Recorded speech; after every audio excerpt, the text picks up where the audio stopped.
Hello friends, welcome to my YouTube channel. তো এখন দুটো মুভি নিয়ে কথা বলবো, যেই দুটো মুভি কিছুদিন আগে একটা 19 বছর কমপ্লিট করেছে আর একটা 8 বছর কমপ্লিট করেছে, এবং এই দুটো মুভি কিন্তু বাংলা ফিল্ম ইন্ডাস্ট্রি।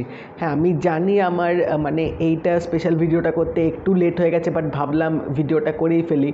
তো এই দুটো মুভি রিলিজ হওয়ার পর কিন্তু বাংলা ফিল্ম ইন্ডাস্ট্রির যে মানে গেমটা ছিল সেটা কিন্তু সম্পূর্ণভাবে চেঞ্জ হয়ে গেছিলো, এবং একটা মুভি যেটা 19 বছর কমপ্লিট করেছে সেটা দিয়ে কিন্তু একটা নতুন অ্যাক্টার তখন আমাদের ইন্ডাস্ট্রিতে এসেছিলো, যে আজকে সুপারস্টার হয়ে গেছে। তো ফার্স্ট যে মুভিটা নিয়ে কথা বলবো সেটা হচ্ছে সাথী, যেটা 19 বছর আগে রিলিজ হয়েছিল, এবং এই ফিল্মটা কিন্তু জিৎ প্রথমবার টলিউড ইন্ডাস্ট্রিতে কাজ করেছিল, এবং এই ফিল্মটা ডিরেক্টর ছিল হচ্ছে হর্না চক্রবর্তীর সাথে প্রিয়াঙ্কা উপেন্দ্রা। কিন্তু এই ফিল্মটার মধ্যে তাকে প্রথমবার জিতের সাথে অপোজিটে দেখা গেছিলো। এই ফিল্মটা কিন্তু একটা তামিল ফিল্মের রিমেক, এবং তামিল ফিল্মটা কিন্তু বিজয় ছিল। বাট এটা মানতে হবে যে তখনকার সময় বাংলা ফিল্ম ইন্ডাস্ট্রিতে যে মানে রিমেক হতো সেই ফিল্মগুলো কিন্তু যথেষ্ট রকম ভালো হতো। সাথে ফিল্মটা যখন রিলিজ হয়েছিল তখন কিন্তু বাংলা ফিল্ম ইন্ডাস্ট্রিতে তুমুলভাবে একটা সাড়া ফেলে দিয়েছিল। নতুন একটা অ্যাক্টার তখন অত বড় একটা ব্লকবাস্টার দিয়েছিল, সেটা তখনকার টাইমে বিশাল বড় ব্যাপার ছিল। তো গল্পটা নিয়ে বিশেষত আমি তোমাদেরকে কিছুই বলবো না, তোমরা জানো গল্পটা কী। তো এই ফিল্মটা নিয়ে আমি কিছু মেমোরিজ শেয়ার করতে চাই। সেটা হচ্ছে আমার এখনও মনে আছে, সাথী যখন রিলিজ হয়েছিল টিকিট তখন পাওয়া যেত না ফিল্মটা দেখার জন্যে, এবং তখনকার সময় 19 বছর আগে সিচুয়েশন বলছি, তখন বাংলা ইন্ডাস্ট্রিতে একটা যদি মুভি বেরোতো সেটা সিডি ক্যাসেট বেরোতে প্রায় 2-2.5 বছর লেগে যেত। তো সাথী ফিল্মটা যখন এসেছিলো সেটার এতটাই ডিমান্ড ছিল, আমার এখনও মনে আছে এই ফিল্মটার অরিজিনাল সিডি কিন্তু প্রায় 1.5-2 বছরের মধ্যে রিলিজ হয়ে গেছিলো, মানে অনেক তাড়াতাড়ি কিন্তু সিডিটা এসে গেছিলো। তো তারপর এই সিডিটা তখন আমাদের সময় একটা চল ছিল, সিডি ভাড়া পাওয়া যেত একদিনের জন্য বা দুদিনের জন্য সিডি নিয়ে এসে দেখার, এবং সেই সিডি নিয়ে এসে আমি একবার দেখেছিলাম। তারপরও আমার মনে আছে কেবল টিভিতে তখন এই মুভিটা খুব দেওয়া হতো। আর গানগুলো তো তখনকার টাইমে বিশাল রীতিমতো একটা ল্যান্ডমার্ক ক্রিয়েট করে দিয়েছিলো, প্রত্যেকটা গান জাস্ট অসাধারণ। ইভেন এখনও গানগুলো কিন্তু যথেষ্ট ভালো, সেই মানে ডিমান্ড বা সেই পপুলারিটি এখনও অবধি আছে, কারণ 90s কিডসরা ভালো করে জানে সাথী ফিল্মটা কীরকম তাদের মধ্যে একটা মেমোরিজ ক্রিয়েট করে আছে, কীরকম মানে গানগুলো এখনও ইম্প্যাক্টফুল ফেলে রাখে। তো জিতের সেই অনবদ্য পারফরমেন্স, সাথে রঞ্জিত মল্লিক, কাঞ্চন মল্লিক ছিল, এবং প্রিয়াঙ্কা উপেন্দ্রা ছিল, এবং সেই শেষের ক্লাইম্যাক্সটা কিন্তু চূড়ান্ত লেভেলের ছিল, যে ক্লাইম্যাক্সটা আমার মনে হয় না এমন কেউ নেই যার কাছে এই ক্লাইম্যাক্সটা পছন্দ না।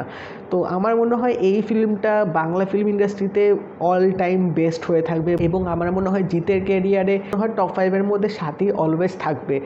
এবং নেক্সট যে ফিল্মটা নিয়ে কথা বলবো সেটা হচ্ছে 8 বছর কমপ্লিট করেছিল, ফিল্মটার নাম হচ্ছে খোকা 420, যেটা হচ্ছে তেলুগু ফিল্ম বৃন্দাবন নামের কপি ছিল।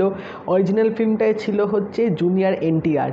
তো জুনিয়র এনটিআরের ফিল্ম তখন আমি সাউথের ফিল্ম একদমই দেখতাম না, কোনো আইডিয়া ছিল না, এবং আমার এখনও মনে আছে এই ফিল্মটা রিলিজ হওয়ার 1-2 দিন পর আমি এটা হলে দেখতে গেছিলাম বাবার সাথে। ফর দ্য ফার্স্ট টাইম এই ফিল্মটা আমি হলে দেখেছিলাম, মাল্টিপ্লেক্সে গিয়ে, আইনক্সে। তো সেই হলে কিন্তু ট্রিমেন্ডাস রেসপন্স ছিল, এবং এই মুভিটা আমি প্রথম মানে দেবের মুভি হলে গিয়ে দেখেছিলাম।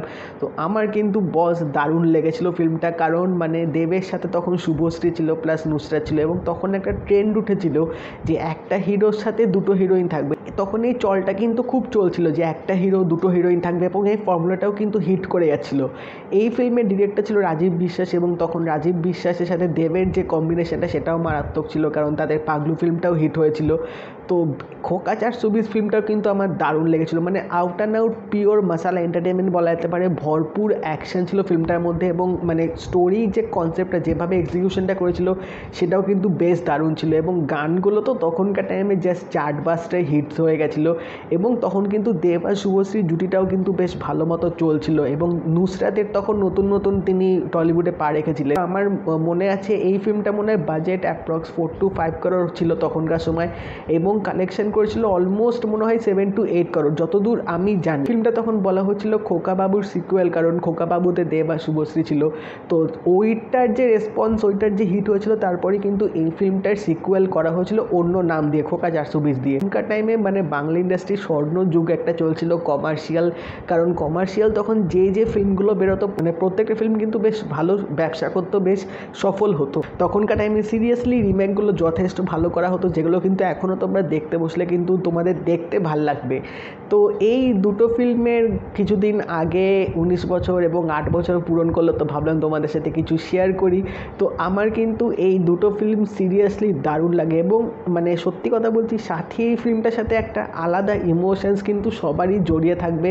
কারণ এই ফিল্মটা যখন এসেছিলো তখন অনেকে আমরা ছোট ছিলাম, তো সেই সময়কার যে একটা আলাদা একটা ব্যাপার ছিল যে ফিল্ম বেরোচ্ছে আমরা মানে দেখতে যাব বা সিডি ভাড়া করে এনে দেখবো, বা যখন কেবল টিভিতে তখন দিত তখন আমরা দেখতে বসতাম। তো সেই সময়কার মোমেন্টসগুলো কিন্তু রিয়েলি মানে স্পেশাল এবং প্রেশিয়াস, যেগুলো লিটারেলি আজকালকার মানে যারা নেক্সট জেনের ছেলেপুলেরা কিন্তু মানে বুঝবে না, টু বি অনেস্ট। কারণ এখন তো মানে 1-1.5 মাসের মধ্যে ওটিটিতে মুভি চলে আসে। তো এই যে 1.5-2 বছর বা 2-3 বছর যে একটা ওয়েট করার যে এক্সাইটমেন্ট, সেটা কিন্তু তারা কোনো দিনও আর ফিল পাবে না, যেটা আমরা মানে সেই ফিলটা পেয়েছি। তো তোমরা জানিও তোমাদের কীরকম মেমোরিজ আছে এই দুটো মুভির সাথে, তোমাদের কোন মুভিটা ফেভারিট অবশ্যই জানিও। যদি এই ভিডিওটা ভালো লেগে থাকে লাইক করে দিও, শেয়ার করে দিও, চ্যানেলটা কিন্তু অবশ্যই সাবস্ক্রাইব করে দেবে, নোটিফিকেশান বেলটাও কিন্তু অল করে দিও। তা দেখা হবে পরের ভিডিওতে, বাই।